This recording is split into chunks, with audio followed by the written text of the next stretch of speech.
போற்றி. எந்நாட்டவர்க்கும் வரைவா போற்றி. ஏகாம்பத்துரையந்தாய் போற்றி. மாகம் பெண்ணுரு ஆனாய் போற்றி. அண்ணாமலையம் அண்ணா போற்றி. கண்ணார் அமுதக்கடலே போற்றி. காவாய் கனகத்திரனே போற்றி. கயிலை மலையானே போற்றி போற்றி. அருள் தரும் சிவகாமி அம்மை உடனுரை அருள்மிகு கைலாயநாத பெருமான் திருவடிகள் போற்றி போற்றி. அருள் தரும் மணவாம்பிகை அம்மை உடனுரை அருள்மிகு விசுவேஸ்வர பெருமான் திருவடிகள் போற்றி போற்றி. எம்பிரான் மாணிக்க வாசக பெருமான் மலரடிகள் போற்றி போற்றி. திருவாசகத்துல திருச்சாழ் என்ற பதிகத்தை நாம சிந்திக்கணும். இந்த பதிகம் ஒரு விடுகதை கேள்வி பதில் போல அமைந்திருக்கக்கூடிய ஒரு பதிகம். நல்ல பாடும்போது நல்ல இனிமையாக இருக்கக்கூடிய, எளிமையாக எல்லாருக்கும் பாட வரக்கூடிய ஒரு பதிகம். பூசுவதும் வெண்ணீரு பூண்பதுவும் பொங்கரவம் பேசுவதும் திருவாயால் மறைபோலும் காணேடி. பூசுவதும் பேசுவதும் பூண்பதுவும் கொண்டென்னை ஈசனவன் எவ்வுயிர்க்கும் இயல்பானான் சாழலோ. என்னப்பன் நெம்பீரான் எல்லார்க்கும் தான் ஈசன் துன்னம்பை கோவணமா கொள்ளுமது என் நேடி.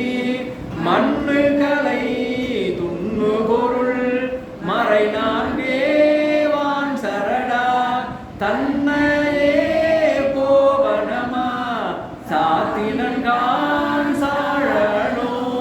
கோயில் சுடுகாடு கொள்குளித்தோல் நல்லாடை தாயுமிலி தந்தையிலி தான் தனியன் காணேடி. தாயுமிலி தந்தையிலி தான் தனியன் ஆயிடினும் காயில் உலகனைத்தும் கற்புடிகான் சாழலோ. அயனை அணங்கனை அந்தகனை சந்திரனை வயனங்கள் மாயா வடு செய்தான் தானேடி. நயனங்கள் மூன்றுடைய நாயகனே தண்டித்தால் சயமன்றோ வானவர்க்கு தாழ்குழலாய் சாழலோ. தக்கனையும் எச்சனையும் தலையறுத்து தேவர்கணம் தொக்கனவன் தவர் தம்மை தொலைத்ததுதான் நேடி. தொக்கனவன் அவர் தம்மை தொலைத்தருளி அருள் கொடுத்தந்து எச்சனுக்கு மிகை தலைவர் அருளினர்கான் சாழலோ. அலரவனும் மாலவனும் அறியாமே அழலுருவாய் நிலமுதற்கீழ் அண்டமுற நின்றதுதான் நேடி. நிலமுதற்கீழ் அண்டமுற நின்றிலனே இருவருத்தம் சலமுகத்தாலாங்காரம் தவிராகான் சாழலோ.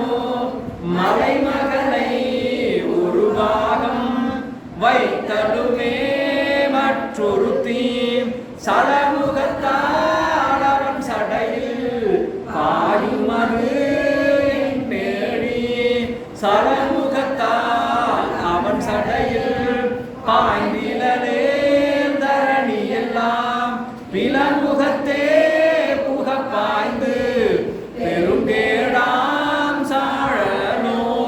கோடாலம் ஆகி குறை கடல்வாய் அன்றெழுந்த ஆளாலம்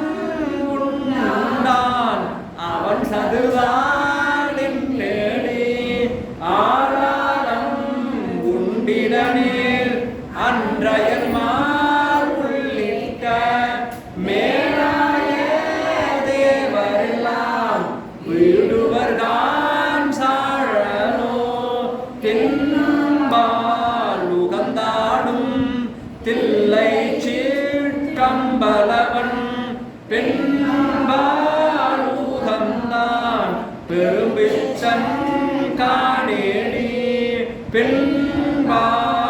பெண்பாலுகந்திலனேர் பேதாயிரு நிலத்தோர் பின்பால் யோகினி வீடுவர்கான் சாழலோ தானந்தம் இல்லான் தனை அடைந்த நாயேனை ஆனந்த வெள்ளத்து அழுத்துமித்தான் காணேடி ஆனந்த வெள்ளத்து அழுத்துமித்த திருவடிகள் வானுந்து தேவர்கட்கோர் வான்பொருள்கான் சாழலோ நங்காயிதென்ன தவம் நரம்போடு எழும்பணிந்து கங்காளம் தோல் மேலே காதலித்தான் காணேடி கங்காளம் ஆமாகேல் காளாந்தர திருவர் தம் காலம் செய்ய தரித்தனன் கான் சாழனோ காணா கூலித்தோள் உடைத்தலை ஊன் காடுபதி ஆனால் அவனுக்கிங்கு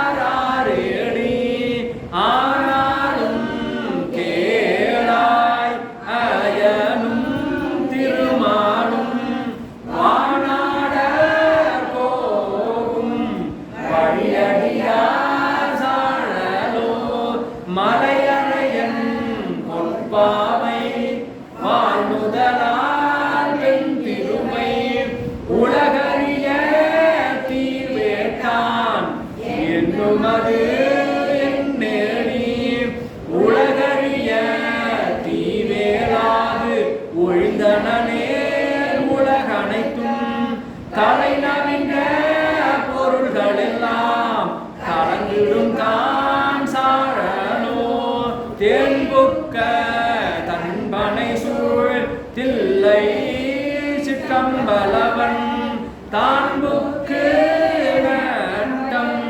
பயிலுமது என்னேடி தான்புக்கு நட்டம் பயின்றிலனே சரணி எல்லாம் ஊன்புக்க அவே காலிக்கு ஊட்டாங்கான் சாழலோ கடகரியும் பரிமாவும் தேருமுகம் தேராதே இடவமுகம் தேறியவாறு எனக்கரிய இயம்பேடி தடமதில்கள் அவை மூன்றும் கடல் எரித்த அந்நாளில் இடவமதாய் தாங்கினான் திருமால் கான் சாழலோ நன்றாக நால்வர்க்கும் நான் மறையின் முற்பொருளை அன்றாலின் கீழும் தந்து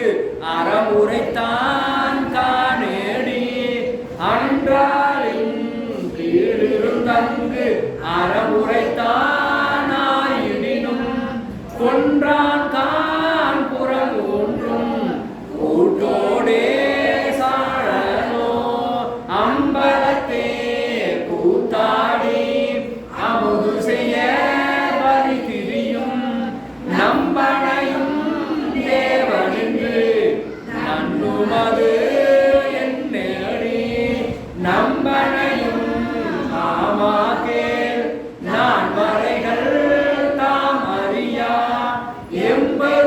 எம்பெருமானீசா என்று ஏத்தின கான் சாழலோ சலமுடைய சலந்தரன் தன் உடல் கடிந்த நல்லாழி நலமுடைய நாரணக்கன்று அருளியவாறு நேடி நலமுடைய நாரணன் தன் நயனமிடம் தரநடிக்கீழ் அலராக இட ஆழி அருளினன் கான் சாழலோ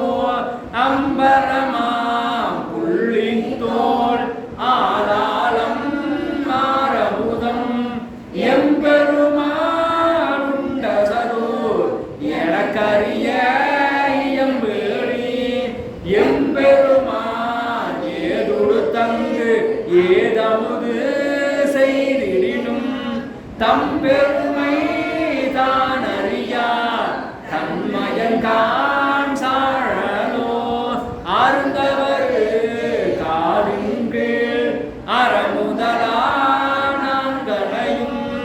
இருந்தவர் கருளுமது எனக்கரிய இயம்பேடி அருந்தவருக்கு அறமுதல் 4 அன்றருளி செய்திலனேல் திருந்தவர்க்கு உலக இயற்கை தெரியாகான் சாழலோ.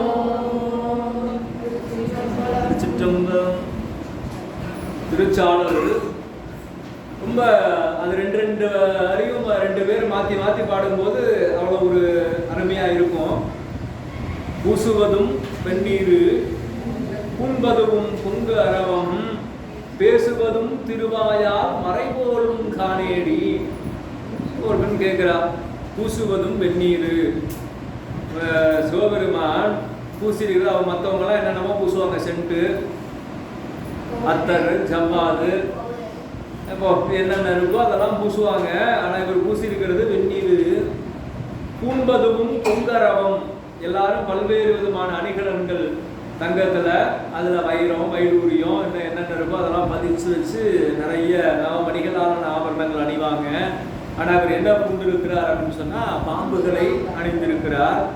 பேசுவதும் திருவாயால் மறைபோலும் காணேடி, ஒரு பேசுறது வந்து வாயால் அது மறைப்பொருளாக இருக்குது, மறைப்பொருளாக பேசுகிறார். மறைபோலும் காணேடி அப்படின்னு கேட்டோம்னா என்ன, அது பெரிய மறையாக சொல்றதெல்லாம் அப்படின்னு கேட்கிறார்.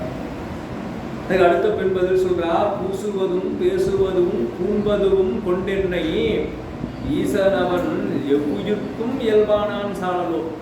அவரை பத்தி தெரியாத உனக்கு என்ன தெரியும்? அவரோட வெந்நீர் என்ன, மீண்டும் உலகை உற்பத்தி செய்வதற்காக உயிர்களுடைய சாம்பலை எடுத்து பூசியிருக்கார். பிரம்மாதி தேவ முதலாக இருக்கக்கூடிய அவர்களுடைய அந்த சாம்பலை பூசியிருக்கார். அதுல இருந்துதான் மீண்டும் என்ன பண்ணுவார், இந்த பேரொளி காலத்திலிருந்து மீண்டும் படைப்பு தொடங்குவார். அவர் திருவெந்நீர் பூசியிருக்கிறார். பொங்கு அரவம், அவரை கொல்ல வேண்டும் என்பதற்காக அந்த பாம்புகளை இஷ்டம் போல விளையாடுன்னு தன்னுடைய திருமேனியில விட்டிருக்கிறார். பேசுவதும் திருவாயெல்லாம் அவர் சொல்றதெல்லாம் அருள். அதனால என்னன்னா, அதை உணர்ந்தவர்கள் தான் புரிந்து கொள்ள முடியும்.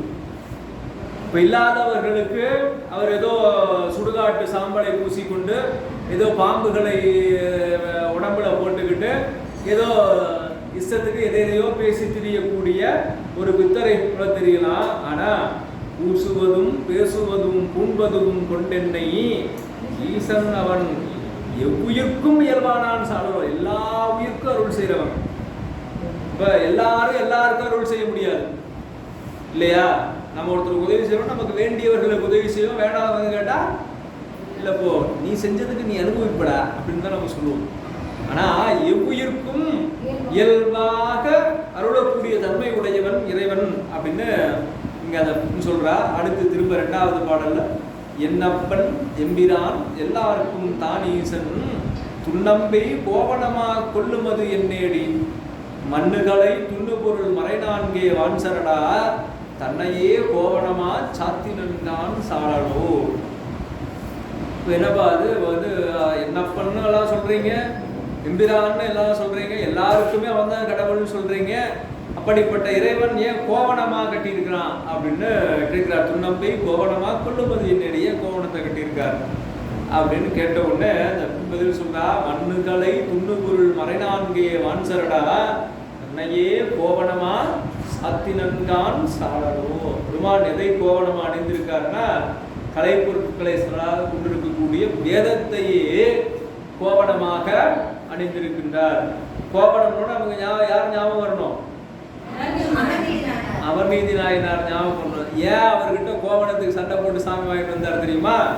மறை 4ம் கோவணமா இருக்கு, அது அங்கேயே அமர்நீதி ஆட்டி விட்டுட்டு வர முடியாது இல்லையா? அதனால திரும்ப எழுதுறோம். அதே போல மாணிக்கவாசருடைய திருவள்ளார் நம்ம சிந்திக்கும் போது பார்த்தோம், அவர் போன குதிரையை மட்டும் திரும்ப கூட்டிட்டு வந்துருவார் சாமி, மீதி எல்லாம் அதையெல்லாம் அங்க விட்டு வந்துருவார். இவர் போன குதிரை எது? வேதங்கள் தான் குதிரையா வருது. அதனால வேதங்களை திரும்ப கொண்டு வந்துருவார். எப்பெல்லாம் வேதங்களை சாமி கூட துணையா கூட்டிட்டு போறாரோ அப்ப எல்லாத்தையும் கூட்டிட்டு வந்துருவார். அம்பர்மாகாலம் அப்படின்னு சொல்லக்கூடிய ஒரு திருத்தலத்துல சோமாசிமாரர் சுந்தரமூர்த்தி நாயனாருடைய நண்பர். அவர் கேட்குறாரு, சுவாமி வந்து எனக்கு நேரில் வந்து பூர்ணாகுதி வாங்கிக்கணும் அப்படின்னு கேட்குறாரு. அப்படியா, சரிப்பா, நான் சாமிகிட்ட சொல்கிறேன் அப்படின்னு போய் சுந்தரர் சொல்கிறார். இப்போ சாமி சொல்லி அனுப்புகிறார், நான் எந்த வேடத்தில் வேணாலும் வருவேன், வந்தது நான் தான் தெரிஞ்சு என்கிட்ட பூர்ணாகுதி கொடுத்தா நான் வாங்கிக்கிறேன் அப்படின்னு சொல்கிறாரு. ஒரு சோமாசி வரனால சரி சாமி வந்து வாங்கிட்டா போதும் அப்படின்னு சொல்கிறாரு. அப்போ சிவபெருமான் என்ன பண்ணுறாராம், ஒரு புலையர் வேடத்தில் புறப்படுறார். 4 நாய்களை பிடித்து கொண்டு தோல் மேலே இறந்த பசுமா போட்டுக்கிட்டு கூட வந்து 2 பசங்க விநாயகர் 2 பையன்களாக அழைத்து கொண்டு அடுத்து வந்து உம்மையம்மை கல்லு பானைய தலையில் சுமந்துக்கிட்டு இவங்க அகரகாரத்துக்கு போராடுங்க. சோமாசியாக நடக்கக்கூடிய அந்த இடத்துக்கு அம்பர் மாகாணத்துக்கு எல்லாம் அங்கே இருக்கிறவெல்லாம் பதறி அடித்து ஓடுறான். சோமாசி வர ஏற்கனவே தெரியும் சாமி எந்த இடத்துல வேணாலும் வருவாருன்னு, அவர் ஒன்றும் தடை சொல்லலை, அப்படியே இருக்கிறாங்க. இப்போ வந்து இவருக்கு பூர்ணாகுதி கொடுக்குற நேரம் வந்துருச்சு, வந்துட்டாரு. அங்கே நிறைய பேர் கூடியிருக்கிறாங்க, யார்கிட்ட கொடுக்கறது? ஏன்னா சிவபெருமான் நான் தெரிஞ்சு என் கையில் கொடுத்தா நான் வாங்கிக்கிறேன்னு சொல்லியிருக்காரு. அப்போ சுந்தரர்கிட்ட அப்பா என்னப்பா சொல்லுறது கேளுன்னு சொல்லும்போது விநாயகர் பெருமான் அப்பா அப்படின்னு சொல்லி அடையாளம் காட்ட சுந்தரர்கள் வந்து கொடுக்க சொல்கிறார். அவர் தான் சொல்லி சொல்கிறாங்க. அவரிடத்துல பூர்ணாகுதியை கொடுத்த உடனே அந்த கோலமெல்லாம் மறைஞ்சு உண்மை திருக்கோலத்தோட இறைவன் அருள் செய்தார். அப்போ இறைவன் 4 வேதங்கள் அங்கே 4 நாயாக கூட்டிட்டு வர்றாரு. அப்போ இது மாதிரி எங்கெங்கெல்லாம் வேதங்கள் வந்து பெருமான் பயன்படுத்துகிறோம் அங்கெல்லாம் திரும்ப அதை கொண்டு போயிடுவார். ஏன்னா வேதம் இல்லைன்னா பிரம்மனுக்கு வேலை இல்லை.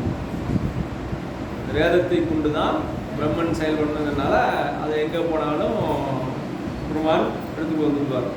அப்போ அதைத்தான் இறைவன் கோவணமாக அணிந்திருக்கிறார் அப்படின்னு சொல்றார். அடுத்து 3வது பாடல். கோயில் சுடுகாடு கொள்புளித்தோல் நல்லாடை தாயுமிலி தந்தையிலி தான் தனியன் காணேடி. என்னப்பா கடவுள், எல்லாரும் பெரிய பெரிய மாளிகை பொன்னாலாகிய கோபுரம்லாம் கட்டி தங்கத்தில் வேலை செஞ்சு வெள்ளியில் செஞ்சு எப்படி இல்லாமல் வாழ்ந்துட்டு இருக்காங்க. ஆனால் அவர் வந்து எங்கே இருக்கார்? சுடுகாட்டில் இருக்கிறார்.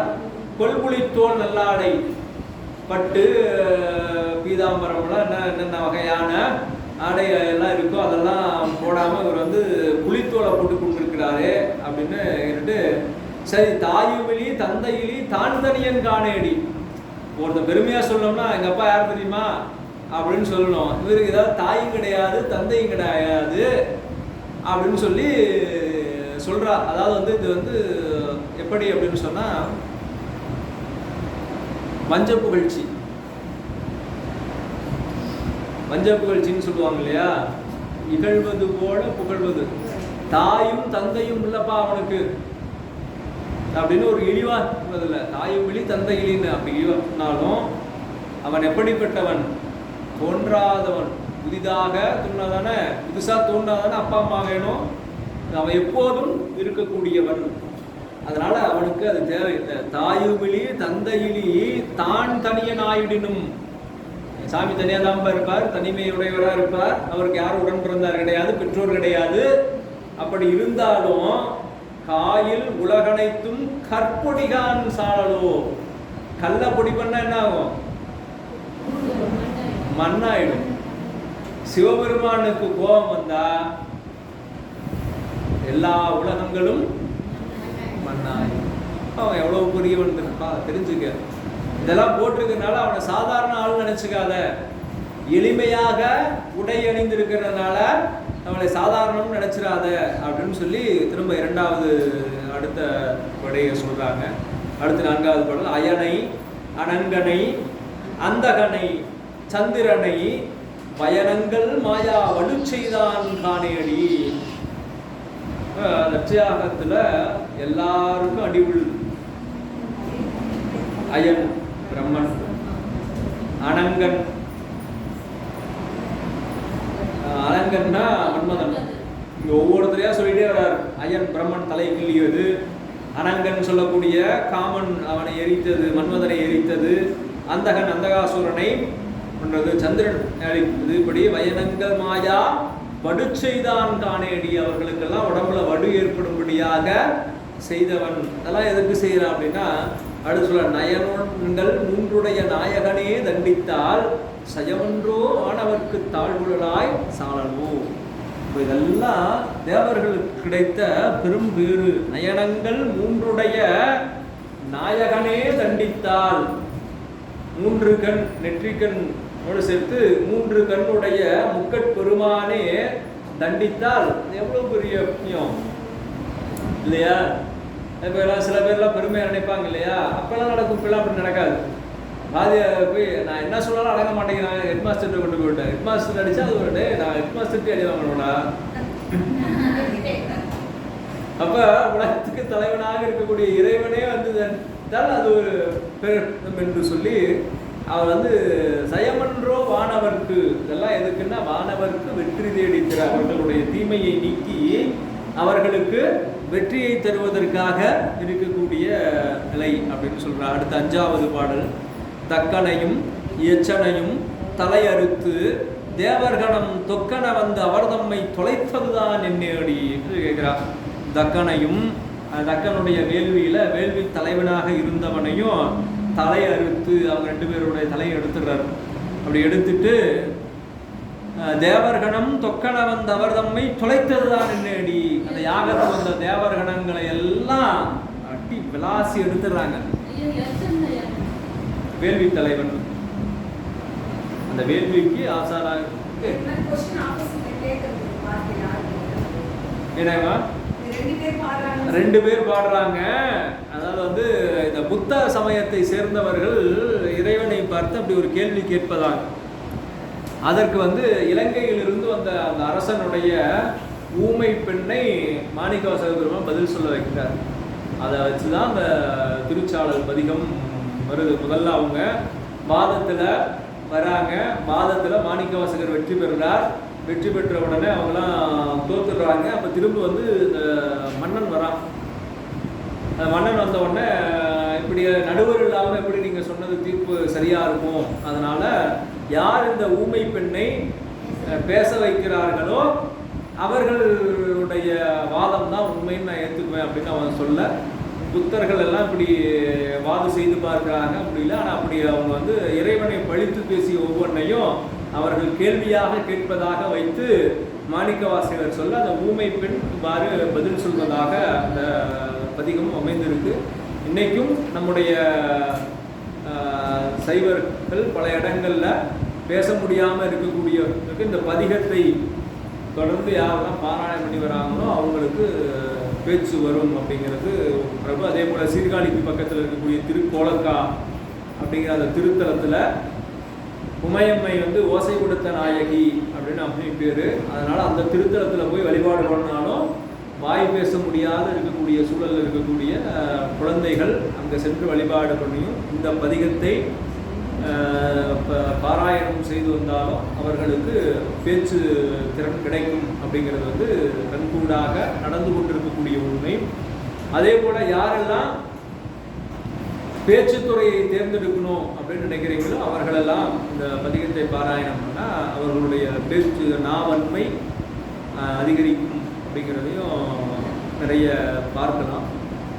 அப்படி இந்த கேள்வி கேட்டு பதில் சொல்கிற மாதிரி அந்த, ஏன்னா பதில் சொல்கிறது அவ்வளோ சாதாரணம் இல்லை. நாகேஷ் அந்த படத்தில் சொல்லுவாங்க திருவிளையாடல, கேள்வி எனக்கு கேட்க மட்டும்தான் தெரியும், கேட்கறதுக்கு ஒரு ஞானம் வேணும், நல்ல கேள்வியாக கேட்கணும். அடுத்தது வந்து அதற்கு பதில் சொல்றதுக்கு அதை விட ஞானம் வேணும்.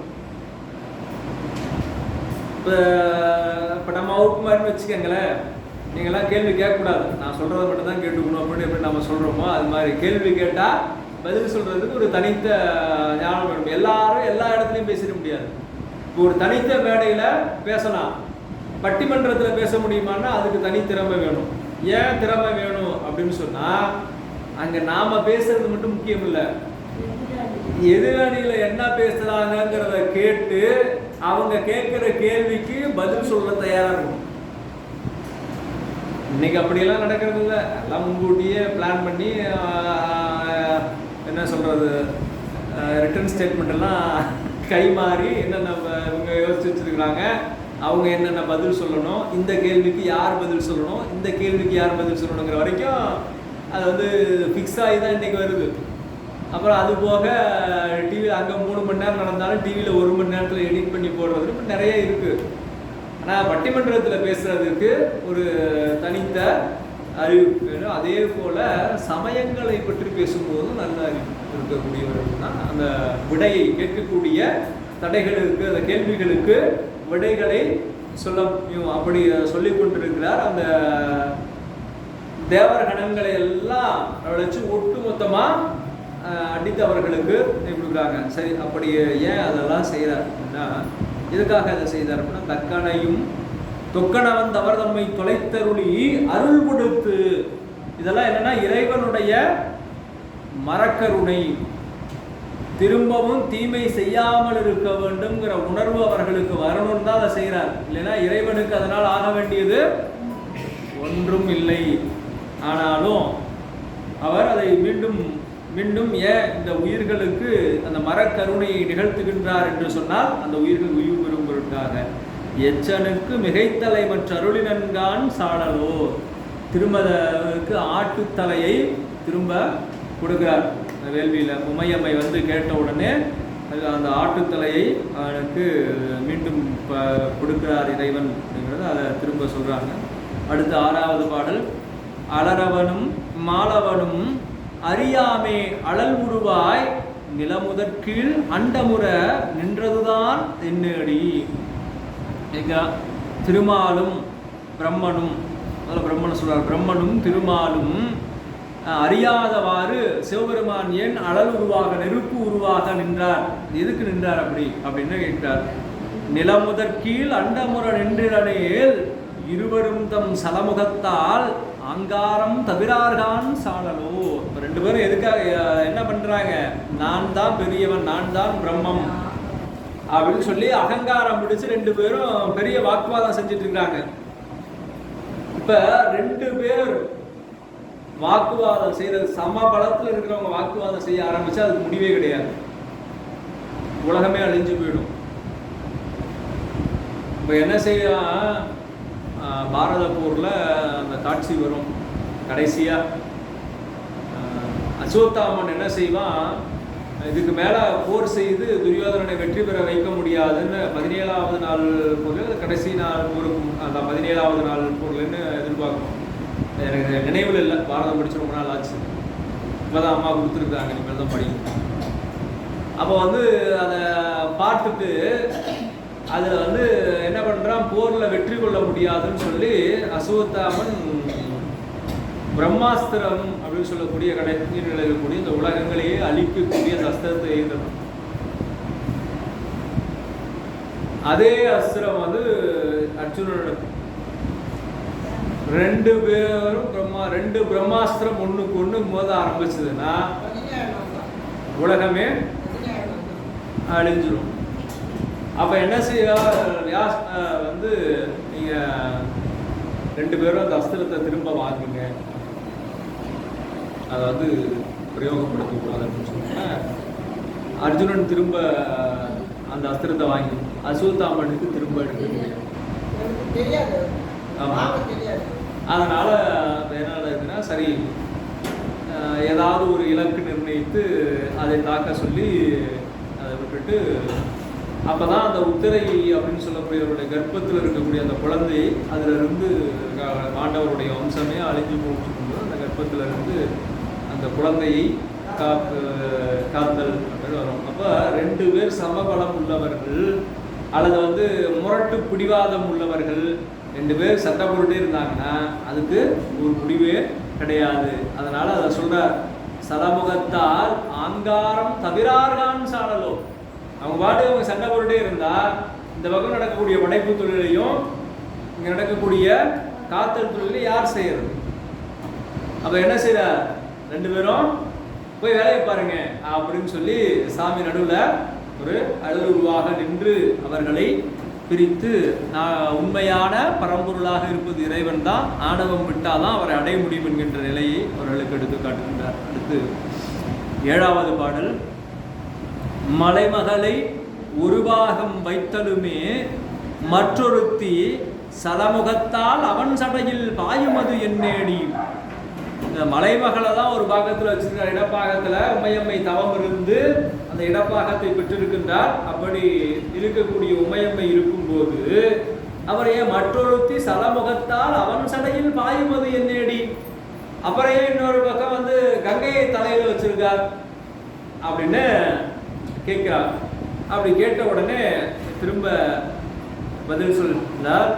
சலமுகத்தால் அவன் சடையில் பாய்ந்திடலில் தரணியெல்லாம் பிளமுகத்தே புகப்பாய்ந்து பெருங்கடாம் சாடலோ. கங்கை கங்கை அப்படியே வேகம் எடுத்து வருகின்ற போது எதுக்காக அந்த பூமிக்கு கங்கையை வர சொல்லிட்டாங்க? பகீரதன் அப்படின்னு ஒரு மன்னன், அவனுடைய முன்னோர்கள்லாம் ரொம்ப காலமா நற்கதி அடையாம இருக்காங்க. அப்ப அவர்களெல்லாம் நற்கதி அடையணும்னா என்ன செய்யணும் அப்படின்னா, அவர்களை எரித்த சாம்பல்ல இந்த புண்ணிய தீர்த்தமாகிய கங்கை நீர் படியணும் இல்லையா? சொல்றாங்க இன்னைக்கு அதனாலதான் அஸ்தியை கொண்டு போய் ஆமா கங்கையில கிடைக்கிறது, ஏதாவது ஒரு புனித நதியில கிடைக்கிறதுன்னு அந்த மரபு. ஏன்னா அப்பதான் அவர்களுக்கு ஈவு கிடைக்கும் அப்படின்னு. அப்ப என்ன செய்யறார் அந்த பகீரதன்? கங்கையில் அவங்க எல்லாம் முன்னோர்கள் எப்ப எங்க எப்படி இருச்சாங்க, அந்த சாம்பல்லாம் எங்க இருக்கு எதுவுமே தெரியல. அப்போ ஒரு குறிப்பிட்ட பகுதியில் இங்கேதான் முன்னோர்களுடைய சாம்பல் துகள் ஏதாவது ஒரு இடத்துல ஒட்டுன்னு சொல்லி ஒட்டுமொத்த கங்கையுமே அங்கே பூமிக்கு வர வைக்கணும் அப்படின்னு முடிவு பண்ணி போய் வர தவம் இருந்து, அதாவது ரொம்ப கடும் தவம், ஒன்றை அடைந்தே ஆகணும் அப்படின்னு சொன்னா அதை பகீரத பிரயத்தனம்னு சொல்லுவாங்க. பகீரதன் எத்தனையோ இடையூறு வந்தப்போ அந்த கங்கை பூமிக்கு வரணுங்கிறதுல இருந்து மாறவே இல்லை, அந்த பிடிவாதத்திலிருந்து அவன் விட்டு கொடுக்கவே இல்லை. அதனால நல்லதுக்கு பிடிவாதம் பிடிச்சா அதுக்கு வந்து பகீரத பிரயத்தனம் அப்படின்னு சொல்லுவாங்க. அப்படி செய்திருக்கக்கூடிய அந்த பகீரதனுடைய தவத்துக்காக கங்கை என்ன சொல்லிட்டாங்க? மேல இருந்து கீழே சொல்லிட்டாங்க. அப்ப நேரா கங்கை வந்தா உலகம் அழிஞ்சு போயிடும். அப்ப அந்த கங்கையை தாங்கி திரும்ப அதுல இருந்து பகுதியை கீழே அனுப்பணும், அந்த பூமி தாங்குற அளவுக்கு ஒரு பகுதியை அனுப்பணும். அப்பதான் என்ன பண்ணார் சிவபெருமான்? சரி என் சடையிலே என் தலை பாய்ந்து அடுத்து ஒரு செயலை செய்யணும் அப்படின்னு சொன்னா அதற்குரிய தகுதியும் திறமையும் இருக்கணும், இல்லைன்னா செய்ய முடியாது. இப்ப கங்கை வேகமா வந்து வேற யார் தலையிலாவது பாய்ஞ்சிருந்தா அவ்வளவுதான். அப்ப அதை தாங்கக்கூடிய சக்தி இருக்கணும். அப்ப இறைவன் என்ன செய்யறான்? அவனை தவிர வேற யாராலும் அதை செய்ய முடியாது. சரிவா என்னுடைய சடையிலே குதி அங்கிருந்து அப்படியே ஒரு கீற்றாக ஒரு பூமி தாங்கக்கூடிய அளவுல இந்த கங்கை நதியை இறைவன் தன்னுடைய திருச்சடையில தாங்கி இருக்கார். அப்படி அவர் தாங்காமல் நேரா கங்கை வந்து இந்த பூமியிலே பாய்ந்திருந்தால் பூமியே இல்லாமல் போயிருக்கும். ஆமா, சலமுகத்தால் அவன் சடையில் பாய்ந்திடலேல் தரணியெல்லாம் கிளமுகத்தே புகப்பாய்ந்து பெருங்கேடாம் சாளலோ. அப்படியே தண்ணிக்குள்ளேயே போயிடும் இந்த உலகம் எல்லாம் அப்படின்னு இங்கே அடுத்து 8வது பாடல். கோலாலம் ஆகி குறைகடல்வாய் அன்றெழுந்த ஆளாளம் உண்டான் அவன் சதுர்தான் என்னடி. அங்க ஒரு குறை கடல், இந்த பார்க்கடலை கடைந்தாங்க இல்லையா? ஒளிக்கு குறைதல் அப்படின்னா ஒளித்தல் அப்படின்னு அர்த்தம். குறைத்தல் இடையின ரகரம்னு சொல்லுவாங்க, நாமெல்லாம் சின்னரான்னு சொல்லுவோம். இடையின போட்டால் குறைத்தல் அப்படின்னா ஒளித்தல். அதனால தான் நாய் ஒளித்தலுக்கு குறைத்தல் அப்படின்னு பேர். ஒவ்வொரு விலங்குக்கும் ஒவ்வொரு மரபு பெயர் வைத்திருப்பாங்க இல்லையா?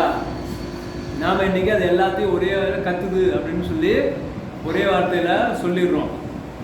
நாய் கத்துன்னா அதுக்கு குறைத்தல் அப்படின்னு பேர், நாய் குறைக்குது அப்படின்னு சொல்லணும். குதிரை கத்துதுன்னா குதிரை கணைக்குது அப்படின்னு சொல்லணும். யானை கத்துனா யானை பிளிர்கிறது அப்படின்னு சொல்லணும். சிங்கம் கத்துனா கர்ஜிக்குதுன்னு சொல்லணும், புலி கத்துனா உருமுக்கு அப்படின்னு சொல்லணும். இப்படி ஒவ்வொன்றுக்கும் ஒவ்வொன்று பாருங்க. இந்த மாதிரிலாம் வேற எங்கேயாவது இருக்கா? எந்த மொழியிலையும் இல்லை. நம்ம மொழியில் ஒவ்வொன்றுக்கும் ஒவ்வொரு சொல். அதனால தான் பல ஆயிரக்கணக்கான சொற்களுடைய சிறந்த மொழி நம்முடைய மொழி. நாம் இயல்பாக இருக்கிறதுனால இதோட அருமை நமக்கு தெரியல. இப்போ புதுசாக ஒரு மொழியை கற்றுக்கணும்னா எவ்வளவு கஷ்டம் யோசிச்சு பாருங்க. சிங்கத்துக்கு ஒரு சொல்லு, யானைக்கு ஒரு சொல்லு, புலிக்கு ஒரு சொல்லு, குதிரைக்கு ஒரு சொல்லு, நாய்க்கு ஒரு சொல்லு. இது அத்தனையும் ஞாபகம் வச்சுட்டு பயன்படுத்தணும். அப்போ நம்ம மொழியினுடைய சொல் வளம் எவ்வளவு சிறப்புடையதாக இருக்குது. அதே போல தான் அந்த ஒவ்வொன்றுக்கும் ஒரு வேறுபாடு வச்சுருப்பாங்க. ஒரு பிரசவத்துக்கு ஒரே ஒரு குழந்தை வேணக்கூடிய விலங்குகள் அதுக்கெல்லாம் கன்றுன்னு பேர். பசு கன்று ஒன்று, ஒரு ஈனலுக்கு ஒரே ஒன்று தான் வரும். யானை கன்று,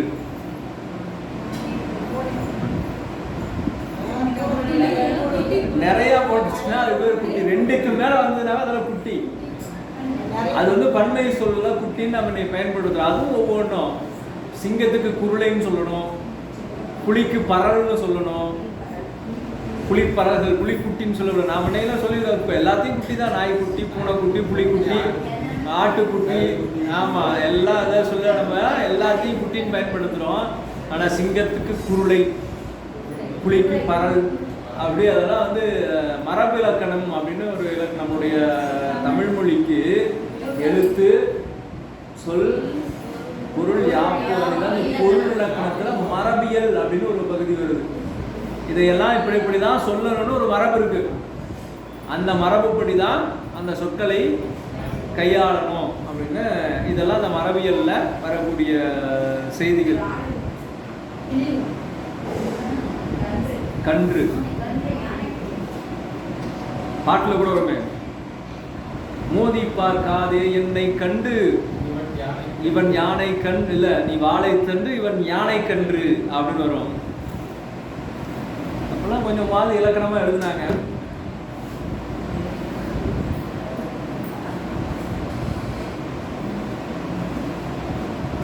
என்ன பாட்டுங்கய்யா? நடுவில் தான் ஞாபகம் இருக்கு. முதல் வரி மாதிரி. ஆமா,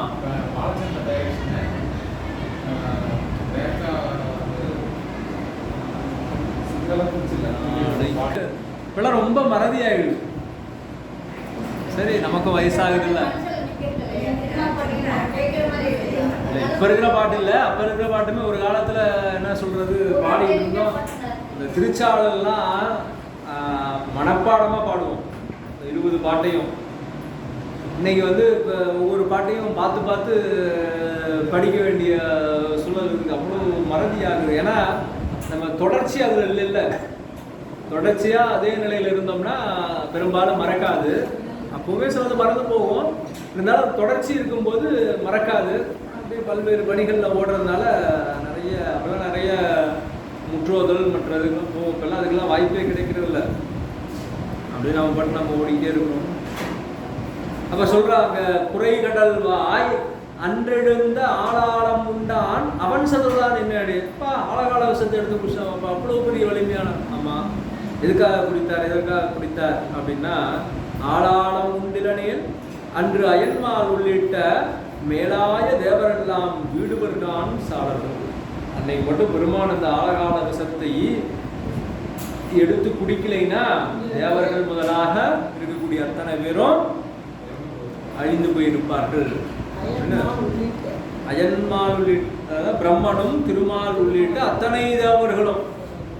ஏன்னா மற்றவர்கள்லாம் முயற்சி பண்ணல, பயந்துக்கிட்டு. திருமால் மட்டும் நான் போய் எடுக்கிறேன்னு போனார்.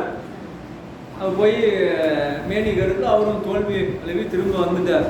அப்புறம் பெருமான் நம்முடைய சுந்தரரை, ஆளாள சுந்தரரை அழைத்து அப்படியே அந்த விதத்தை எடுத்துக்கொண்டு வந்து பெருமான் உண்டார். அப்போ அதை சொல்றார், அன்று அயன்மால் உள்ளிட்ட மேலாய தேவரெல்லாம் வீடு வருகான் சாளலோ.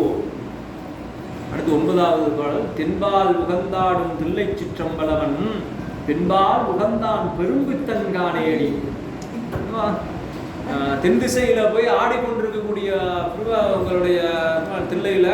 தென் திசை நோக்கி ஆடிக்கொண்டு பித்து பிடித்தவன் போல ஆடிக்கொண்டிருக்கக்கூடியவன் பெண்பால் வந்தார். அப்படி பித்து ஆனாலும் பாரு, ஒரு பெண்ணை தன்னுடைய இடப்பாகத்தில் வைத்திருக்கானே அவன் அப்படின்னு சொல்லி தேவனை கேட்கிறார். பெண்பால் உகந்திலனேல் வேதா இருநிலத்தோர் பின்பால் யோகீதி வீடுபர்கான் சாடலோ. அவன் இடப்பாகத்துல உமையம்மையை வைத்து அருள் செய்யறதுனாலதான் இந்த உலகம் இயங்கிக் கொண்டிருக்கிறது, உயிர்கள் எல்லாம் இயங்கிக் கொண்டிருக்கிறது. இல்லைன்னா எல்லோரும் யோக நெறி அப்படின்னு சொல்லக்கூடிய அந்த நெறியில ஈடுபட்டு போயிடுவாங்க. அடுத்த உலக இயக்கமே என்ன போயிடும், நின்று போய்விடும். அதற்காக பெருமான் உமையம்மையை இடப்பாகத்திலே வைத்திருக்கின்றான் அப்படின்னு இங்க சொல்றார். அடுத்து 10வது பாடல். தானந்தம் இல்லான் தனை அடைந்த நாயேனை ஆனந்த வெள்ளத்து அழுத்துவித்தான் காணேடி. ஆனந்த வெள்ளத்து அழுத்துவித்த திருவடிகள் வானுந்து தேவர்கட்போர் வான்பொருள் நான் சாடலோ. இது மாணிக்கவாசக பெருமான் தன்னை நின்று சொல்றார். தானந்தமில்லான் தனையடைந்த நாயேனை ஆனந்த வெள்ளத்து அழுத்துவித்தான் காணேடி. இறைவன் ஆதியும் அந்தமும் இல்லாதவன் சொல்றீங்க, அவன் இப்படி அடியார்கள் எல்லாம் ஆட்கொள்கின்றானே அப்படி அப்படின்னா அது சொல்றா. அவன் அடியார்கள் பெருமான் தேடி ஆட்கொள்றதுனால அந்த திருவடியை சாதாரணமா நினைச்சிடாதீங்க. அது எப்படிப்பட்டது? ஆனந்த வெள்ளத்து அழுத்துவித்த திருவடிகள் வானுந்து தேவர்களுக்கு வான்பொருள் தான் சாலடோ. வானத்தில் இருக்கிற பொருளை எப்படி நம்ம இங்கிருந்து தூரத்துல இருந்து தான் பார்க்க முடியும். நிலவு இருக்கு, அதை பார்க்கிறோம், நட்சத்திரங்களை பார்க்கிறோம், இப்படி தூரத்துல இருந்து தான் பார்க்கிறோம். அதை நாம எடுத்துட்டு வர முடியுமா அப்படின்னா எடுத்து நம்மால பயன்படுத்த முடியாது. அப்படி வான்பொருளாக, உயர்ந்த பொருளாக, தூரத்தில் இருக்கக்கூடிய பொருளாக நமக்கெல்லாம் எப்படி இந்த வானத்தில் இருக்கக்கூடிய பொருள்கள் இருக்கிறதோ அப்படி இந்த இறைவனுடைய திருவடி வானத்தில் இருக்கிற தேவர்களுக்கு எட்டாத ஒரு இடத்துல இருக்கக்கூடிய திருவடி. அப்படிப்பட்ட திருவடி எம்போன்ற அடியார்களுக்காக மாணிக்கவாசக பெருமான் சொல்றார். உடனே எம்போன்ற அடியார்கள் நம்மள நினைச்ச கூடாது. அடியார்கள்ல சிறந்த அடியார்களாக இருக்கக்கூடிய மாணிக்கவாசக பெருமான் முதலாக இருக்கக்கூடிய அடியவர்களுக்காக அந்த திருவடி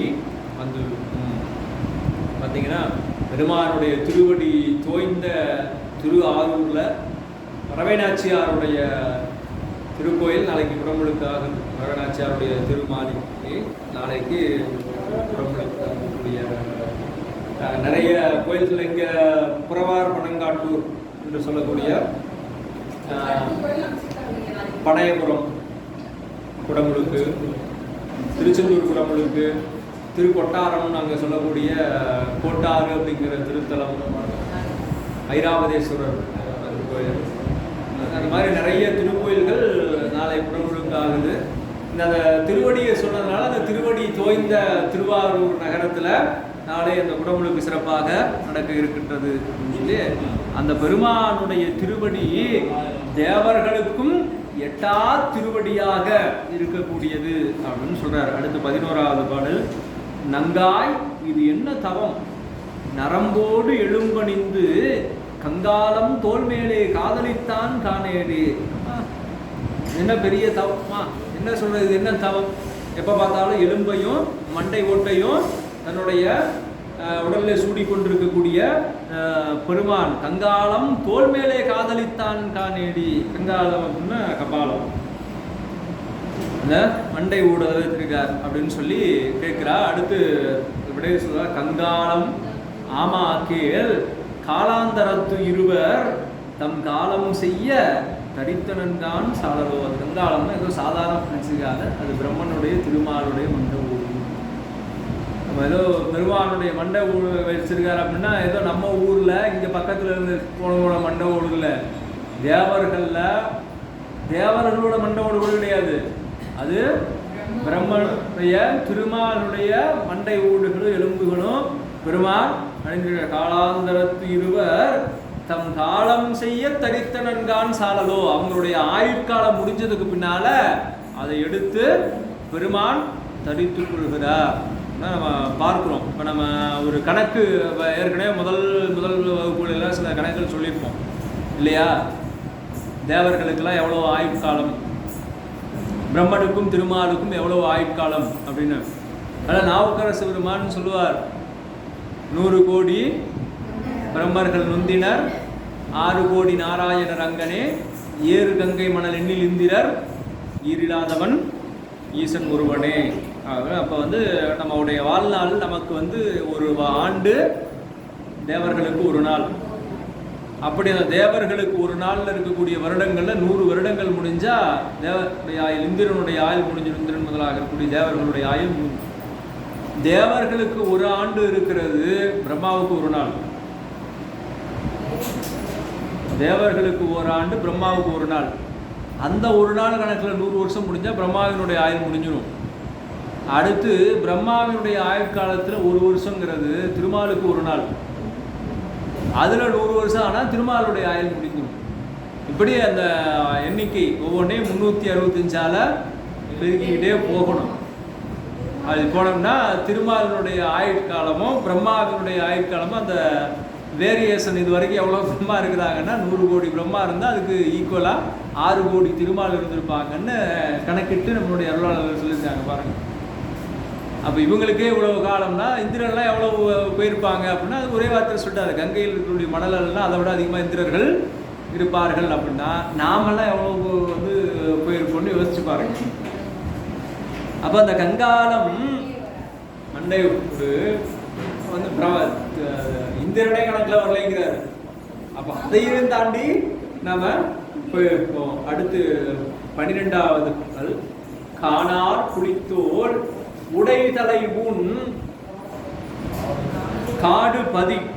காணார் புலித்தோல் உடை தலை காடு பதி, ஆனால் அவனுக்கு இங்கு ஆட்படுவார் ஆரேடி. அப்போ அவங்க சாமி புலித்தோலை உடையா அணிஞ்சிருக்கிறார், மண்டை ஓட்டில் சாப்பாடு சாப்பிட்றார், சுடுகாட்டில் இருக்கக்கூடிய இடமா வைத்திருக்கிறார். அப்படி இருக்கக்கூடிய அவருக்கு யார் அடிமை வேலை செய்வாங்க அப்படின்னு கேட்குறார். அப்படி கேட்ட உடனே, ஆனாலும் கேளாய் அயனும் திருமாலும் வானாடர் போகும் வழியடியார் சாடலோ. பிரம்மாவும் திருமாலும் இந்திரனும் ஒரு முறை அடிமை இல்லை, வழி வழியா அடிமை. எத்தனை இந்திரன் வந்தாலும் சிவபெருமானுக்கு தான், எத்தனை பிரம்மன் வந்தாலும் சிவபெருமானுக்கு அடிமை தான், எத்தனை திருமால் வந்தாலும் சிவபெருமானுக்கு அடிமை தான். அப்போ வழியடியார் சாடலோ அப்படின்னு இங்கே திரும்ப பதில் சொல்கின்றார். அடுத்து 13வது பாடல், மலையறையன் பொற்பாவை வாழ்நுதலால் பெண் திருவை உலகறிய தீவேட்டான் என்னுமது என்னேடி. மலையறையன் பொற்பாவை உமையம்மையை, பார்வதி தேவியை, அந்த பெண்ணை உலகமெல்லாம் அறியும்படியாக திருமணம் செய்து கொண்டான்னு சொல்றாங்கல்ல, அது ஏன் அப்படின்னு சொல்லி கேட்கும்.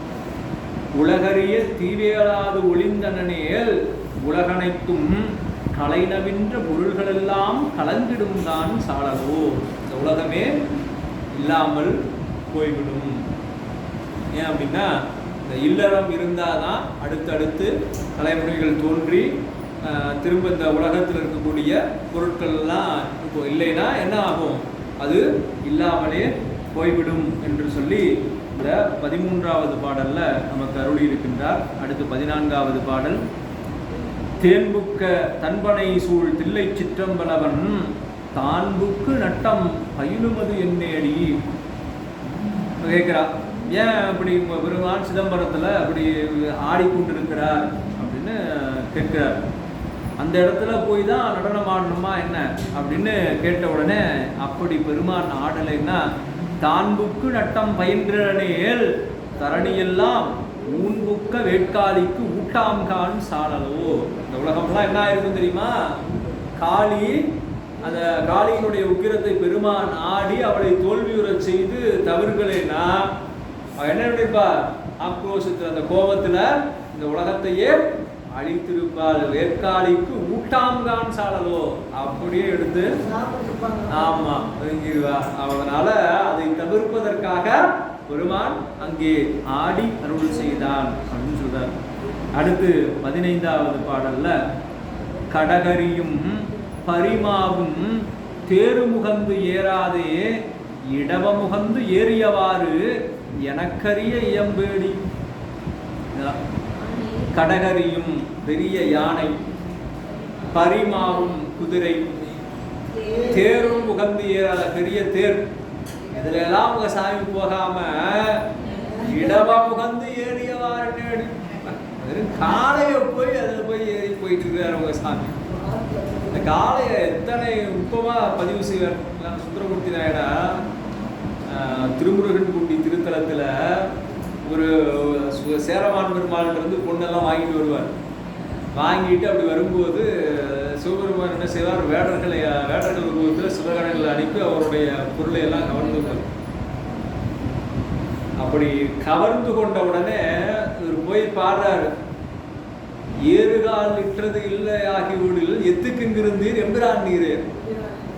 சாமியை போய் எதுக்கே அங்க இருக்கு, வந்த அடியாருடைய செல்வத்தை எல்லாம் பாதுகாக்காம எதுக்கு இந்த ஊர்ல இருக்க, எத்துக்குங்கிருந்து எம்பிரான் நீரே அப்படின்னு கேட்கிறார்.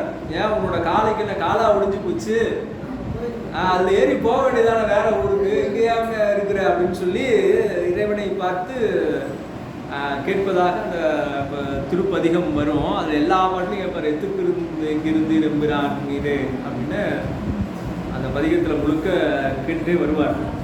அப்படியே அதில் அந்த காளையை சொல்லுவார், உன்னுடைய காளைக்கு என்ன காலா ஒடிஞ்சு போச்சு இங்கே இருக்கிற அப்படின்னு சொல்லி இறைவனை பார்த்து கேட்பார். அப்படி அந்த காளையில போய் ஏன் ஏறி போறார் உங்களுடைய இறைவன், அதுக்கு பெண் பதில் சொல்றா, தடமதில்கள் அவை மூன்றும் தழல் எரித்த அந்நாளில் இடவமதாய் தாங்கினான் திருமால் நான் சாலலோ. ஏன்னா சாதாரணமா திருமால் தான் பெருமானை தாங்கி கொடுக்கிறார். எப்போ, தடமதில்கள் அவை மூன்றும் தளலரித்த அந்நாளில் இடவமதாய் தாங்கினான் திருமால் நான் சாலலோ. முப்புறம் எரித்த போது பெருமானை தாங்கி நிற்பது திருமால் தான் சொல்லக்கூடியது ஒரு மரபு. என்னமா நிறைய நந்தி உண்டுமா, பிரகாரங்கள் எல்லாம் பாக்குறீங்கல்ல, பெரிய கோயில்ல போனீங்கன்னா 5 நந்தி இருக்கும். அந்த நந்தியில திருமால் நந்தி அப்படிங்கிறது உண்டு. பிரதோஷ வழிபாட்டில் இருக்கக்கூடியது தான் திருமால் நந்தி என்று சொல்லக்கூடிய மரபும் உண்டு. அந்த இடவமதாய் தாங்கினான் திருமால் தான் சாலலோ அப்படின்னு சொல்றாரு. அப்ப முப்புறங்களை எரித்த போது பெருமான் போனார் இல்லையா, அப்போ எல்லாரும் என்ன பண்றாங்க, அந்த சந்திரன் சூரியன்லாம் தேர் சக்கரமா, அப்புறம் அந்த தேராக மேருமலை வில்லாயிடுச்சு, மந்திரமலை இருக்கக்கூடிய மற்ற மலைகள்லாம் அந்த தேர்ல அங்கங்க அந்த பார்ட்டாக மேல இது அந்த நடுவில் தேருக்கு சக்கரத்துக்கு இருக்கிற அந்த இடம் அச்சு இல்லைங்க, நடுவில் ஸ்பேஸ் இருக்கு இல்லையா, இந்த சக்கரத்துக்கு இந்த சக்கரத்துக்கு இடையில இருக்கக்கூடிய அந்த நிற்கக்கூடிய இடம், இப்படி இதெல்லாம் நிறைய மலைகள் அதை கந்தபுராணத்தில் மிக விரிவாக சொல்லியிருப்பாங்க. அதில் பார்த்தோம்னா இப்படி எல்லாம் நிறைய மலைகள் எல்லாம் அங்கங்கே அந்த பார்க் எடுத்துருக்கும். அந்த மாதிரி இருக்கக்கூடிய நேரத்தில் எதுக்காகனா பெருமான் அப்படி ஏறி நின்றுட்டு இதெல்லாம் என்ன நினைக்கிறா, எல்லா தேவர்களும் அதில் பார்த்தீங்கன்னா ஒவ்வொருத்தரும் ஒவ்வொரு பணி செய்திருப்பாங்க. மேருமலை வில்லு, வாசுகி பாம்பு அதனுடைய நான், அவர் பார்த்தீங்கன்னா திருமால் அம்பாக இருந்தால் அக்னி தேவன் அந்த அம்பினுடைய கூரிய முனையாக இருப்பதாகவும், அப்புறம் அந்த வேதங்கள் 4 குதிரையாக இருக்க, அந்த குதிரையினுடைய சாரதியாக பிரம்மதேவன் இருக்க, அவன் கையில் இருக்கக்கூடிய அந்த சாட்டையாக சரஸ்வதி, இப்படி எல்லாம் ஒவ்வொருத்தரும் ஒவ்வொரு தேவர்களும் ஒவ்வொரு பார்த்து எடுத்துக்கிறாங்க. அப்படி அந்த தேர் முழுக்க எல்லா தேவர்களும் எல்லாம் சேர்ந்து அங்கே இருக்கிறாங்க. அப்போ சாமி ஏறி எல்லாருக்கும் ஒரு வருது. அப்படி வந்த உடனே நான் மட்டும் தேரா மாறலைன்னா, அந்த ஒரு படத்தில் வரணும்ல, இவர் மட்டும் இல்லை, இந்த பொண்ணு மட்டும் இல்லைன்னா அவங்கள உயிரோட காப்பாற்றிருக்கவே முடியாது அப்படின்னு சொல்கிற மாதிரி, நான் மட்டும் இல்லைன்னா பெருமான் இந்த முப்புறங்களை எரிக்க முடியாதே அப்படின்னு சொல்லி ஒவ்வொருத்தரும் நினைக்க ஆரம்பித்தோன்னா அப்படியே அந்த தேர் அப்படியே பொடியாக பெருமான் திருமால் அதை உணர்ந்து, சுவாமி என்னை வாகனமாக ஏற்று அருளணும் அப்படின்னு கேட்டபோது இந்த திருமாலனுடைய நந்தி வடிவமாக இருக்க, காளை வடிவமாக இருக்க, அதில் பெருமான் ஏறி அருள் செய்தார் அப்படிங்கிறது அந்த திருவரலாறு.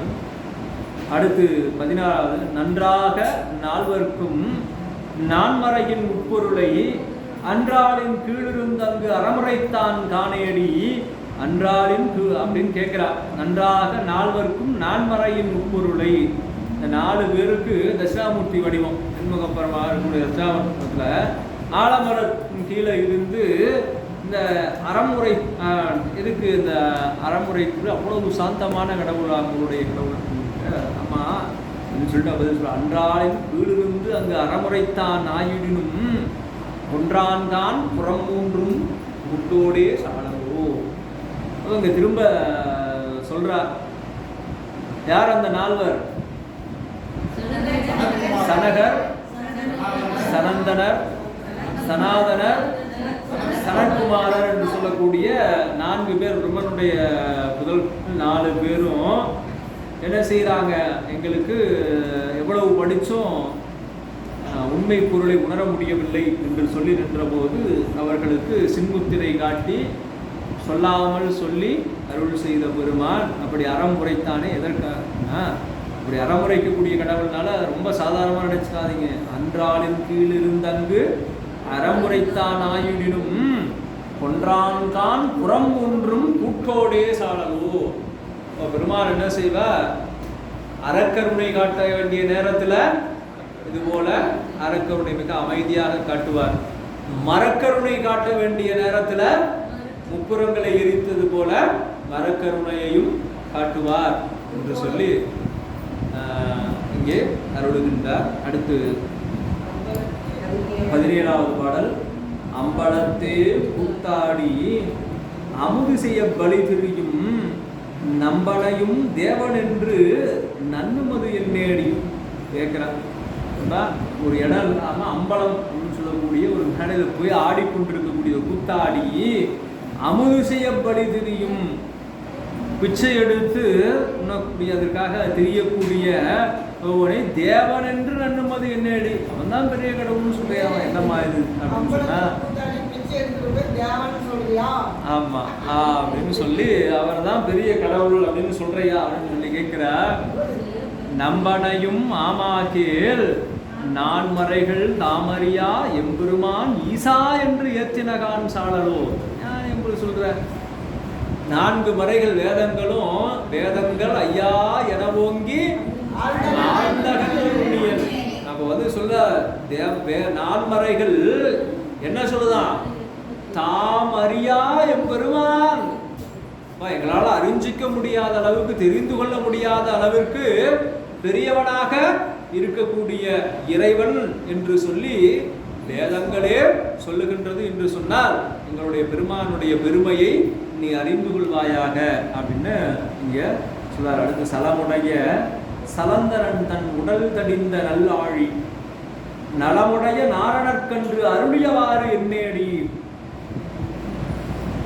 சலந்தராசுரன் அப்படின்ற ஒரு அரக்கனை பெருமாள் சக்கராயுதத்தை ஏவி கொள்றார். அவன் மிகப்பெரிய அரக்கன். அவனை யாராலையும் வெல்ல முடியல. அப்போ என்ன செய்யற? ஒரு இடத்துல ஒரு பூமியில ஒரு சக்கரத்தை வரைஞ்சு இதை நீ எடு அப்படின்னு சொல்லி அந்த அசுரன் இடத்துல சொல்றாங்க. இந்த பெரிய வலிமையானவன்ல, இந்த சக்கரத்தை எடு பார்ப்போம் அப்படின்னு சொல்ல அவன் அந்த சக்கரத்தை அப்படியே பெயர்த்து எடுத்தோடனே அது சுழன்று அவனுடைய உடலை அறுத்து வீசு. அப்படி இருந்த அந்த சக்கரத்தை எதுக்கு திருமாலுக்கு கொடுக்கிறார்? நாரணருக்கு அருளியவாறு எனக்கரிய இயம்பேடி. இப்படி இந்த நிகழ்வை பார்த்த உடனே திருமால் என்ன செய்யறார்? என்னுடைய காத்தல் சொல்லி இந்த அரசுகளெல்லாம் அப்பப்போ எனக்கு ஏகப்பட்ட இடையூறு பண்றாங்க, உயிர்களுக்கெல்லாம் துன்பம் தருகிறார்கள். அதனால அந்த அசுரர்களை அழித்து நான் காக்கும் பொருட்டாக எனக்கு இந்த சக்கராயுதத்தை கொடுத்துருங்க பெருமானே அப்படின்னு கேட்கிறார். அப்படி கேட்ட உடனே சிவபெருமான் என்ன செய்யறார்? சரிப்பா அப்படின்னு சொல்றாரு. எதற்காக கொடுத்தார் அப்படின்னா, நலமுடைய நாரணன் தன் நயனம் இடந்து அரணடி கீழ் அலராக இட ஆழி அருளினன்கான் சாளலோ. அப்படி சும்மாலாம் சாந்தி கொடுத்துலப்பா. ஒரு நாளைக்கு 1000 பூ கொண்டு திருமால் என்ன செய்கிறார்? அர்ச்சனை செய்கிறார். அப்படி அர்ச்சனை செய்கின்ற போது ஒரு நாள் ஒரு பூ குறைஞ்சது. பெருமான் அதை மறைச்சிட்டார். ஒரு பூ குறைஞ்ச உடனே ஒரு கண்ணை தோண்டி எடுத்து அது மலராக இறைவனுடைய திருவடி கீழ் சாத்துறார். அதனால அப்படி சாத்துனதுனால அந்த பக்திக்காக பூசனையை நிறைவு செய்ய வேண்டும் என்பதற்காக தன்னுடைய கண்ணையே எடுத்து கொடுத்ததற்காக என்ன அருள் செய்கிறார்? சக்கரம். அந்த சக்கரத்தை அருள் செய்கின்றார் அப்படின்னு சொன்னார். திருமால் பேரு திருவிழிமிழலை. திருவிழிமிழலை திருமால் பேருல சக்கரத்தை கேட்கிறார். அந்த சக்கரத்தை தாங்குகின்ற சக்தியை திருமால் பேருல பெறுகிறார். சக்கரத்தை திருவிழிமிழலையிலே பெறுகிறார் அப்படிங்கிறது. ஆமா, திருமால் பேரு திருவிழிமிழலையிலும் இப்படி ஒரு நிகழ்வு உண்டு. சக்கரம் கொடுக்கக்கூடிய நிகழ்வு சக்கரதான மூர்த்தி அப்படின்னு உற்சவருக்கு அங்கே திருவிழிமிழலையில் இருக்கக்கூடிய பெருமானுக்கு பேர். இன்னைக்கும் அங்கே வந்து இந்த நிகழ்வு நடத்துகிறாங்க. திருமால் 1000 மலர் கொண்டு அர்ச்சித்தல் வழிபாடு அந்த திருவிழிமிழலையும் உண்டு. திருவிழிமிழலையும் இருக்கலாம். சென்னை நேஷனல் ஹைவேஸ்ல காவிரி பாக்கம் அந்த அங்கிருந்து உள்ள போகுது. சரி, ஆமாம். திருவூரல் அதிக பெயர் வந்து திருவூரல் தக்கோலம். ஆமாம்,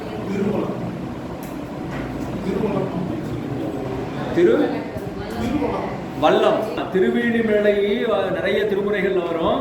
நம்முடைய திருஞான சம்பந்த பெருமானும் திருநாவுக்கரசு பெருமானும் பெருமானிடத்துல சிவபெருமானிடத்துல படிக்காசு பெற்று, ஆமாம், 2 பேரும் திருமணம் அமைத்து அங்கே இருக்கக்கூடிய பஞ்சத்தை நீக்கியதாக நமக்கு திருவருளாறு இருக்கு. இன்னைக்கும் அட்சய திருதியைக்கு முதல் நாள் அங்கே வந்து இந்த நிகழ்வு திருவிழிமிழலையில் நடக்கும். படிக்காசு அளித்தல் திருவிழா அப்படின்னு சொல்லி திருஞான சம்பந்தருக்கும் திருநாவுக்கரசருக்கும் பலிபீடத்தில் பெருமான் வந்து அந்த பொற்கிளி காசு கொடுத்த பொற்காசு கொடுத்தா. இன்றைக்கி கொஞ்சம் காசுகளை வைத்து அதை ஒரு முடிப்பு மாதிரி பொன் முடிப்பு மாதிரி வச்சு அதை எடுத்து வழிபாடு பண்ணுறாங்க. நாமளும் நம்ம வகையில் இருக்கக்கூடிய காசில் என்னங்க மாற்றுடைத்த விநாயகர் அங்கே இங்கேயும் நிறைய இடங்களில் மாற்றுடைத்த விநாயகர் இருக்கார். அதாவது ஞானசம்பந்த பெருமானுடைய அதிகமாக கேரக்டர் இருக்கிறாங்க. அது மாற்றுடைத்த விநாயகர். அதே போல திருவாரூர்ல மாற்றுடைத்த விநாயகர் இருக்காரு. சுந்தரர் திருக்குளத்தில் பொண்ணை எடுத்தோன்னா அதுவும் இதுவும் ஒன்னான்னு பார்க்கறது மாற்றுடைத்த விநாயகர்னு அங்கே திருவாரூர் திருக்குளத்திட்டையும் மாற்றுடைத்த விநாயகர் இருக்கார். நிறைய முக்கியமான செய்திகள் இருக்குது. அப்போ அப்படி அந்த திருத்தலத்தில் அப்படி திருமாலுக்கு அந்த திருவிழிமிழலை விண்வெளி விமானம்ங்கிறது வானுலகத்திலேருந்து திருமால் கொண்டு வந்து வைத்த விமானம் அப்படின்னு அந்த திருக்கோயிலில் திருவரலாறில் சொல்லப்படுது. அடுத்து 19வது பாடல். அம்பரமாம் புள்ளித்தோல் ஆறாளம் ஆரமுதம் எம்பெருமான் உண்டசதுர் எனக்கரிய எம்பேடு. என்ன ரொம்ப புளித்தோலை போட்டிருக்கிறார். சாப்பிடுறத ஆழகால விஷத்தை எடுத்து சாப்பிட்றார். அவர் என்ன தெரியாத அப்படின்னு கேட்டால் அதான் சொல்கிறார். எம்பெருமான் ஏதுடுத்தங்கு ஏதமது செய்திடனும் தம் பெருமை தானறியா தன்மையன் தான் சாலதோ. இந்த பெருமானுக்கு அவனிடத்துல இல்லாத பொருளே எதுவுமே இல்லை அப்படின்னு எல்லாரும் சொல்லுவாங்க. ஆனால் அவங்ககிட்ட இல்லாத ஒரு பொருள் இருக்கு. என்ன தெரியுமா? தற்பெருமை. தன்னை தானே பெருமையாக பேசிக்கொள்ளக்கூடிய இயல்பு எங்கள் சாமியிட சுத்தமாக இல்லை அப்படின்னு மாணிக்கவாசக பெருமான் நீங்கள் அதை சொல்கிறார். தம் பெருமை தானறியா தன்மை என்றான் சாலலோ. அடுத்து அருந்தவர்க்கு ஆளின் கீழ் அறமதலா நான்கனையும் இருந்தவர்க்கு அருளுமது எனக்கரிய எம்பேடி. இதுக்கு அப்படி சொல்கிறார். இந்த கல்லால மரத்தின் கீழே இந்த சனகர் சனந்தனர் சனாதனர் சனத்குமாரங்கிற 4 பேருக்கும் அந்த அறத்தை சொல்கிறார். அப்படின்னா அருந்தவர்க்கு அறமுதல் 4 அன்று அருளி செய்தி. அறமுதல் 4 அப்படின்னா அறம் பொருள் இன்பம் வீடு. இந்த 4 உறுதி பொருட்களையும் பெருமான் வலியுறுத்தி சொல்றார். அப்படி அவங்களுக்கு சொல்லலைன்னா திருந்தவர்க்கு உலக இயற்கை தெரியாதான் சாழலோ. இப்ப உலகத்தினுடைய இயல்பே என்ன அப்படின்னா அறம்தான் உலகத்தினுடைய இயல்பு. அறத்தின் வழி பொருள் ஈட்டல், அறத்தின் வந்த பொருளால் இன்பம் துய்த்தல்.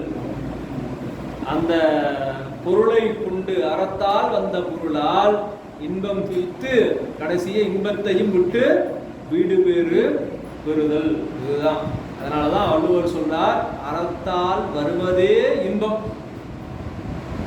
எங்கெல்லாம் ஏகாரம் போட்டாலும் அது ஏ அப்படிங்கிற எழுத்து வந்துருச்சுனாவே அதுக்கு மேல வேற ஒன்றும் இல்லைன்னு அர்த்தம்.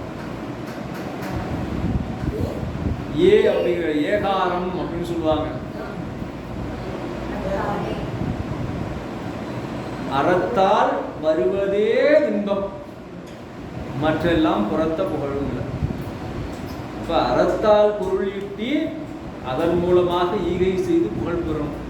அறம், பொருள், இன்பம், வீடு என்ற 4 உறுதி பொருள் தான் இந்த உலகம். அதுல அறம்தான் இயல்பானது, அதை கொண்டுதான் மற்றவையெல்லாம் இயற்றப்பட வேண்டும் என்று சொல்லி அங்கே இந்த உலக இயற்கையை அனைவருக்கும் வலியுறுத்துவதற்காக முதல்ல இந்த 4 பேருக்கு பெருமான் சொல்லி இருக்கின்றார் என்று சொல்லி இந்த கேள்வி பதிலாக அமைந்த இந்த திருப்பதிகத்திலே, திருச்சாளல் திருப்பதிகத்திலே நமக்கெல்லாம் நம்முடைய மாணிக்கவாசக பெருமான் அந்நிகழ்வினை அருளி இருக்கின்றார் என்று சொல்லி இந்த அளவில் நம்முடைய திருவாசக சிந்தனையை நிறைவு செய்கின்றோம். இதில் ஏதேனும் சொற்குற்றமோ பொருட்குற்றமோ இருந்தால் அது அடியனுடைய சிற்றறிவின் பாற்பட்டது என்றும், நிறைகள் இருந்தால் இந்த ஞானாசிரிய பெருமகனாருடைய சிவஜ்மா ஜானகிராமன் ஐயா அவர்களுடைய அருட்கருணையை சார்ந்தது என்று சொல்லி நல்லதொரு வாய்ப்பிற்கு நன்றி கூறி நிறைவு செய்கின்றோம். திருச்சிற்றம்பலம்.